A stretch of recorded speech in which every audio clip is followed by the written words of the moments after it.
ഈ സൈനികൻ പെട്ടെന്നുണർന്നപ്പോൾ തന്റെ കട്ടിൽ വെള്ളത്തിൽ മുങ്ങിയതായി അയാൾ കണ്ടു. പേടിച്ച് അയാൾ വേഗം ലൈറ്റിട്ടു. മുറി മുഴുവൻ വെള്ളം നിറഞ്ഞിരുന്നു.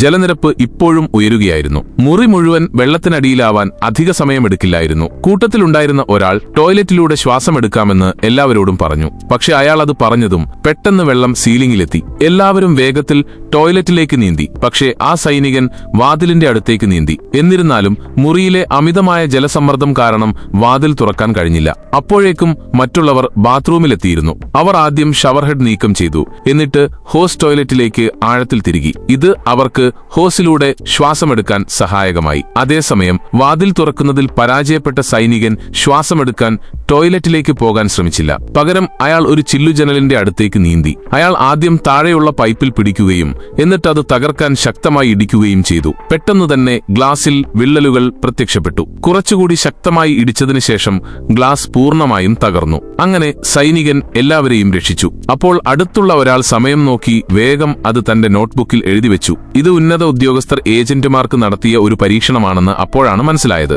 വിജയിക്കുന്നവർക്ക് അടുത്ത ഘട്ടത്തിലേക്ക് മുന്നേറാൻ കഴിയുമായിരുന്നു. പരാജയപ്പെട്ടാൽ അവർക്ക് ജീവൻ നഷ്ടമാകും. എന്നിരുന്നാലും ഇതിലും ഭയാനകമായ കാര്യങ്ങൾ വരാനിരിക്കുന്നതേ ഉണ്ടായിരുന്നുള്ളൂ. ഏജന്റുമാർക്കുള്ള രണ്ടാമത്തെ പരീക്ഷണം ഉയർന്ന സ്ഥലത്തു നിന്നുള്ള പാരച്യൂട്ട് ചാട്ടമായിരുന്നു. ആദ്യം ഇത് വളരെ ലളിതമാണെന്ന് അവർ കരുതി മടിക്കാതെ താഴേക്ക് ചാടി. എന്നാൽ അവർ വായുവിലായിരിക്കുമ്പോൾ 6 പേരിൽ ഒരാളുടെ പാരച്യൂട്ടിന് തകരാറുണ്ടെന്ന് ഇൻസ്ട്രക്ടർ പറഞ്ഞു. അതിനർത്ഥം ഒരാൾ തീർച്ചയായും മരിക്കുമെന്നാണ്. എല്ലാവരും രക്ഷപ്പെടാൻ വേണ്ടി കൈകൾ കോർത്ത് ഒരു വൃത്തമുണ്ടാക്കി ഓരോരുത്തരായി പാരച്യൂട്ടുകൾ തുറക്കാൻ സൈനികൻ നിർദ്ദേശിച്ചു. പക്ഷേ ഓരോരുത്തർക്കും പാരച്യൂട്ട് ഉണ്ടെന്ന് മനസ്സിലാക്കിയപ്പോൾ അവർ കൂട്ടുകാരെ ഉപേക്ഷിച്ചു. ഇങ്ങനെ 6 പേരുടെ സംഘം വേഗത്തിൽ 2 ആയി പിരിഞ്ഞു. അവർ നിലത്തിറങ്ങുന്നതിന് തൊട്ടുമുമ്പ് സൈനികനും മറ്റൊരാളും പരസ്പരം വിശ്വസിക്കാൻ തീരുമാനിച്ചു. അവർ പരസ്പരം കെട്ടിപ്പിടിക്കുകയും അവസാന നിമിഷം തങ്ങളുടെ പാരച്യൂട്ടുകൾ തുറക്കുകയും ചെയ്തു. ഒടുവിൽ അവർ 2 പേരും സുരക്ഷിതമായി രക്ഷപ്പെട്ടു. ഈ പരീക്ഷണം ധൈര്യത്തെക്കുറിച്ചുള്ള മാത്രമല്ല, ടീം സ്പിരിറ്റിനെക്കുറിച്ചും കൂടിയാണെന്ന് ഇൻസ്ട്രക്ടർ അവരോട് പറഞ്ഞു. കൂട്ടുകാരെ ഒറ്റിക്കൊടുത്തവർ അപ്പോൾ തന്നെ ഒഴിവാക്കപ്പെടും.